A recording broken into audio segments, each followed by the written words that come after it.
비트코인 광풍 들어보셨죠? 예. 왜 이런 현상이 생긴다고 보십니까? 달리 내 인생에 희망이 없기 때문에 여기서 내 인생의 성불을 본다. 부모 세대로서 가슴이 아프고 또 어찌 보면 등골이 오싹한 이야기죠. 이 잡코인 대거 정리해서 이 수조 원이 증발하고 투자자들이 이 날벼락을 맞은 내용, 이 벼락 상패도 손을 놓고 계실 겁니까? 혼란스러운 여기에다가 어떤 신호를 주지 않으면 정말 많은 사람들이 또 선의의 피해자가 생기지 않겠습니까? 그분들도 그냥 억울하다, 화가 난다라고 하실 게 아니라 하다못해 깡패도 이 자리를 보존해 준다고 하면서 명목으로 자리세 뜯어갑니다. 정부는 소득이 있는 곳에 세금을 매겨야 된다는 말을 하기 이전에 보호 없는 가세는 공정하지 않다는 말부터 좀 새겨드려야 될 겁니다. 아니 이제 그분들이 어떤 마음이다 하는 거는 저도 뭐 잘 알고 있습니다만 그럼에도 불구하고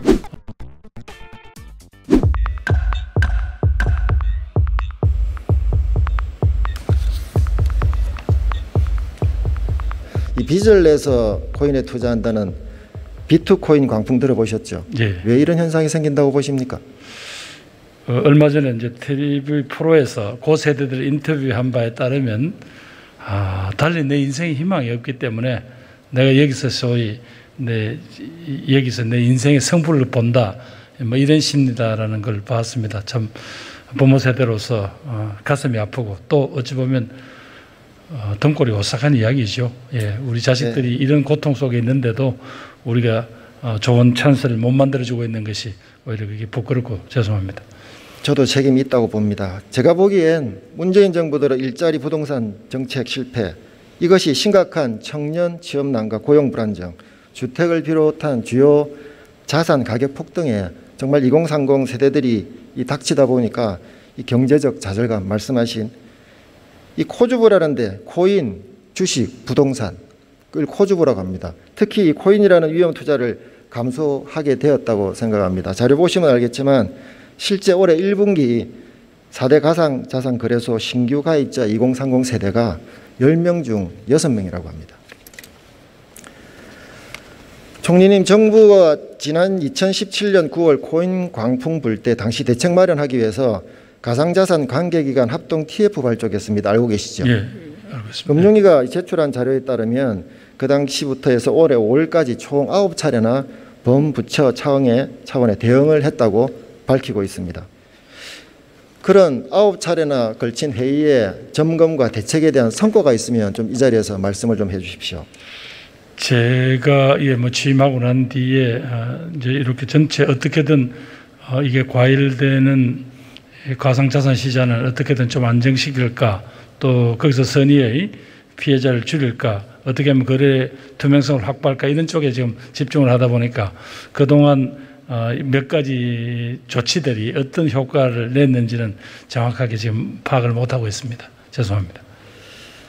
이 정부가 매회 회의를 할 때마다 이 투자자 보호와 불법 행위, 집중 단속, 그럴싸한 대책을 마련한 것처럼 이렇게 홍보를 했습니다만은 지금 4년여 지난 지금 실상은 지금 현재 부실거래소, 잡코인이 난무하고 있고 또 코인발 투기판이 크게 달해서 무수한 피해자를 양산하는 게 전부라고 해도 지금 현재 과언이 아닌 상태입니다. 화면 한번 보시죠. 최근 언론 보도에 따르면 피해 금액 3조 8,500억 원의 피해자가 7만 명에 달하는 대규모 가상화폐 사기 사건이 발생하는 등 피해 사례가 차고도 넘칩니다. 청와대 국민청원 게시판에도 다양한 형태의 가상자산 피해 사례가 다수 게시되고 있는 실정이고요. 특히 경찰청 자료에 따르면 2018년부터 올해 4월까지 가상자산 관련 불법 행위 피해 금액만 5조 5,500억에 달하는 것으로 나타납니다. 총리님, 이는 투자에 따른 손실과는 지금 무관한 금액입니다. 범죄 피해액을 지금 산출한 것인데 손실액, 투자 손실액까지 합치면 어마어마하겠죠. 이런데도 정부가 4년간 뭘 대응하고 대책을 세워서 잘했다고 할 수 있겠습니까? 아무래도 이제 부족했으니까 이런 일이 벌어졌을 거고요. 그다음에 무엇보다도 이제 그걸 국회에서도 그래 걱정이 되시니까 특정금융정보법을 만들어 주셨지 않습니까? 그 개정을 해 주셔가지고 그게 이제 9월 25일부터인가 새 법이 적용되게 되는데 그 전까지 저희들은 시장에다가 어떤 신호를 보내고 있는 중입니다. 그래서 앞으로는 여러분들이 하는 이 거래 자체가 투명해야 되고 또 이제 말하자면 거래소 자체는 자기들 여러 가지 제야될 책임이 있는 거고 이런 제 사인을 보내서 의원님 말씀하신 대로 이런 선의의 피해자를 자꾸 줄여 나가는 것, 그것이 이제 지금 정부의 현재 정책 목표입니다. 예, 저도 동의합니다. 혹시 네. 대통령께서 지난 4년간 네. 이 뭐 암호화폐, 가상자산 이런 관련해서 어떠한 메시지도 지금 낸 것 같지는 전 들어본 바가 없어요. 대통령께서 혹시 총리님이나 각 국무원 위원님들께 뭐 지시한 내용이 따로 있습니까? 아니 이제 이 젊은 세대를 중심으로 가상자산에 이렇게 여러 가지 열풍이 불고 있다. 그렇기 때문에 늘 주목하고 이걸 보고 가난한 피해자가 많이 발생하지 않도록 주의하라는 이런 말씀이 있었지만 구체적으로 이 가상자산 자체를 어떻게 하라 뭐 이런 말씀은 없으셨습니다. 그렇죠. 예. 총리님께서는 정확한 통계는 아니라 할지라도 이 가상자산 가입자하고 거래액이라든지 대강 어느 정도 파악하고 계십니까? 뭐 지금 요 자료 화면 띄워 보십시오. 5월 정부합동 대책 자료에 따르면 올해 4월 말 이 4대 가상자산 사업자 기준 가입자가 581만 명에 달한다 합니다. 물론 이 중복 포함입니다만 1거래 대금은 최대 22조 원까지 갔던 적이 있습니다. 뭐 주식시장에 버금 간다고 할 정도죠. 제가 오늘 담당 국무위원이 아닌 총리님을 이 자리에 모신 이유가 있습니다. 현재 가상자산 시장은 언제든지 폭발할 수 있는 화약고 같은 존재라고 저는 생각을 합니다. 그런데 이 자리에 나와 계신 기재부, 화폐가 아니라는 이유로 또 금융위, 이게 금융상품이 아직 아니라는 이유로 공정위는 이게 전자상거래가 아니라는 이유로 서로 이렇게 책임 떠맡기기를 하고 있고 이 책임 맡기를 꺼리고 있습니다. 이 부처 간 핑퐁 게임을 벌이는 사이에 피해를 보는 건 누구겠습니까? 투자자요, 국민인 것입니다. 그렇기에 국무조정 총괄 책임자가 총리님 아니시겠습니까? 이를 꼭 관장을 해야 할 의무가 있는 분이라고 생각하기에 오늘 이 자리에 모셨습니다. 의원님, 요건 뭐 저희들이 정부 내에서 요게 이제 주무부처는 금융위원회로 정했습니다. 앞으로. 예. 네, 이 금융위만 가지고 해결될 일이 아닙니다. 물론 그렇기 때문에 해결을 못하고 예, 의원님께서 방금 지적해 주신 여러 가지 것들 포괄적으로 판단하고 대책을 세우라는 지적은 말씀 맞습니다만은 앞으로 이 주무부처는 금융위를 정했다는 말씀 분명히 드립니다. 예. 그래서들 이른바 요새 이 잡코인 대거 정리해서 이 수조 원이 증발하고 투자자들이 이 날벼락을 맞은 내용 언론 보도 보셨죠. 그리고 거래소의 일명 잡코인 정리에 따라서 현재까지 몇 개의 이 코인이 상폐가 되고 상장 폐지가 되고 손실 금액이나 투자자 수의 피해 내역이 파악된 게 있습니까? 금융위를 통해서? 아직 예, 그것까지는 다는 모르겠고 상장 폐지가 된 부분들은 예, 한 거래 유의 정보까지 합치면 한 40 정도 되는 것 같은데요. 예, 좀 비슷하게 보시고 예. 계신데 예. 그 내용이 지금 금융위에서 알 수 있는 내용이 아니고 코인마켓캡이라는 그 통계 사이트에서 나오는 내용입니다. 우리나라 업비트하고 비썸 두 거래소만 상장된 게 354개가 상장돼 있고 이 중에서 약 40개가량 상폐 내지는 상폐 위험에 직면해 있습니다. 이 문제는 거래소들이 어떤 기준으로 상폐를 하는지가 뚜렷하지 않다는 점입니다. 지금까지 거래소들은 무분별하게 이 코인을 상장을 했고 수수료도 막대하게 챙겼습니다. 정부는 거래소들의 이 마구잡이 상장을 지금까지 수수방관한 셈이죠. 이어서 이 벼락 상폐도 손을 놓고 계실 겁니까? 갑자기 상폐하는 거 말입니다. 어떤 그 혹시라도 조금이라도 범죄 혐의라든가 혹은 뭐 예를 들면 이런 혐의가 있으면 그는 경찰청에서도 또 쳐다볼 수 있습니다. 들여다볼 수 있습니다. 네, 경찰청은 두 번째 문제고 사후의 문제고 정부가 이 가상자산 사업자 관리를 강화하게 되면 당연히 사업자들은 이런 부실 잡코인들 정리하려고 할 것이고 잡코인을 또 정리하려면 투자자들이 이어서 손해를 본다는 건 불보듯 뻔한 내용입니다. 예상할 수 있지 않습니까? 의원님, 그렇더라도 아까 말씀드린 대로 이렇게 혼란스러운 여기에다가 어떤 신호를 주지 않으면 정말 많은 사람들이 또 선의의 피해자가 생기지 않겠습니까? 의원님? 정부로서는 이제 일종의 사실은 이런 식으로 해서라도 지금 9월 달까지 어떻게 시장이 좀 어느 정도 좀 안정이 되도록 그렇게 하는 게 지금 정부가 해야 될 일인 것 같습니다. 그렇습니다. 정부 지금까지 손 놓고 있는 모양새에서 떠나서 정말로 이 방치해서는 안 될 것이고 결과적으로 정부가 이 피해를 나 몰라라고 방치해버리면 이 가상자산 투자자는 이 정부가 보호해야 할 국민으로 보지 않는다고 국민들 여깁니다. 이거는 정부가 취해야 될 올바른 태도가 아닙니다. 네, 그렇습니다. 우리 법은 위법한 행위인 뭐 도박을 하더라도 우리 사기 행위로부터 보호해주고 막아주지 않습니까? 하물며 불법도 아닌 가상자산 거래로 피해를 본 국민들 이 보호하지 않는다면 그 국가를 진정으로 국민을 위한 국가라고 생각할 수 있겠습니까, 장관님?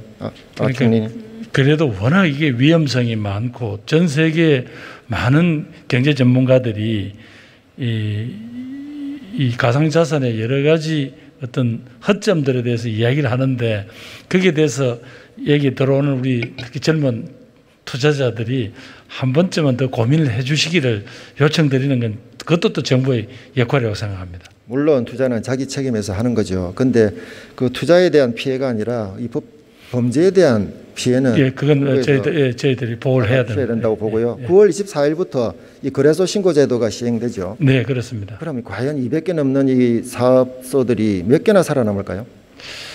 저희들이 아직까지 뭐 이렇게 그걸 할 수는 없습니다만 지금 현재 ISMS 인증을 받은 데가 지금 20개 사니까요.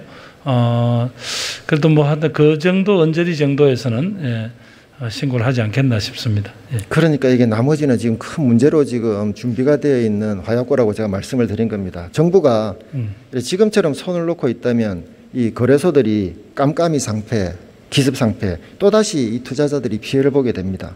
이제라도 이 주식시장에 준하는 표준화된 상장과 이 폐지, 이 상폐 기준을 마련해서 혼선을 최소화해야 된다고 저는 생각을 하거든요. 어떻습니까? 의원님, 그래서 이제 그게 조심스럽지 않습니까? 이제 아직 각 나라마다 이 가상자산을 다루는 태도가 이제 달라지는데 하여튼 이 문제에 대해서 사실 조금 제가 전문적인 지식이 부족하지 않습니까? 그래서 혹시 필요하시면 금융위원장 오늘 출석을 하셨습니다. 그래서 금융위원장한테 그런 데 대한 좀 방안을 질문하시면 어떻겠습니까? 제가 알고 있는 정도는 여기까지입니다. 더 고민을 해봐야 될 것이 있겠습니다만 네. 저희 과세 문제에 대해서 한번 질의를 좀 드리겠습니다. 네. 내년 1월 1일부터 이게 가상자산이 이 금융상품이 아니므로 보호할 수 없다고 하면서도 과세를 지금 하려고 해요. 250만 원 이상의 이익의 20% 맞죠? 예. 그 입장에는 변화가 없으신가요? 의원님, 이 가상자산이 갖는 그런 어떤 뭐 위험성이라든가 이런 부분에도 불구하고 대한민국 국민들은 누구나 소득이 있는 곳에 세금이 있습니다. 그거는 지금까지 우리가 지켜온 과세의 원칙 아닙니까? 그래서 여기에 참여하고 있는 젊은이들도 어떤 내가 가상자산을 내가 거래할 때는 그 위험에 대해서 나를 보호하지 않더니 내가 어렵게 해서 내가 돈을 벌었는데 이걸 세금을 안 내면 어떡합니까? 그럼 저는 요즘에 있어서는 조금 더 보호해주지 않는데 왜 세금 거두느냐라는 말씀은 그건 좀 아닌 것 같습니다. 이 문제에 대해서는 한 번 더 고민을 하시면 이 나라에 있는 사람 치고 소득이 생기면 세금을 거두내는 거죠. 그건 뭐 저는 조금 그분들도 그냥 억울하다, 화가 난다라고 하실 게 아니라 이걸 한 번 더 생각을 해 주십사고 요청드립니다. 제가 이런 비유를 드리면 좀 어떠실란가 모르겠지만 말씀하십시오. 예. 하다못해 깡패도 이 자리를 보존해 준다고 하면서 명목으로 자리세 뜯어갑니다. 그런데 정부가 가상자산 투자자를 보호할 수 있는 대상으로 인정하지 않고 그냥 단순히 세금 부과 대상으로만 여기고 있기 때문에 이 국민들이 오해하고 분노하고 있는 겁니다. 그러니까 의원님, 금년 9월 달부터는 이제 어느 정도의 투명성과 어느 정도의 보호 장치를 마련하지 않았습니까? 최소한도. 정부는 소득이 있는 곳에 세금을 매겨야 된다는 말을 하기 이전에 보호 없는 가세는 공정하지 않다는 말부터 좀 새겨들어야 될 겁니다. 아니, 이제 그분들이 어떤 마음이다 하는 거는 저도 뭐 잘 알고 있습니다만, 그럼에도 불구하고 그분들께서 세금이라는 거는 무슨 뭐 크게 말하자면 무슨 누가 내는 겁니까? 세금은 우리 국민이 내는 겁니다.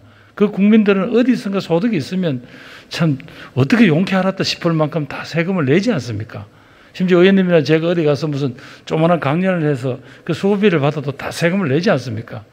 그런 차원에서 생각해 보신다면 이분들이 거래의 어떤 이익에 대해서 세금을 내는 것은 그 정도는 감내해 주셔야 되는 거 아닌가 충분히 싶습니다. 이해합니다. 그런데 지금 상황으로는 안 된다는 거죠. 1년 정도 유예하는 것에 어째 생각하십니까? 그분들의 정서적으로 아직은 받아들이기 힘들다까지는 의원님 저도 그건 알고 있습니다. 내가 방금 조금 전에 질문 1년간 유예. 그 문제는 지금 이 자리에서 답변 드리는 건 적절치 않은 것 같습니다.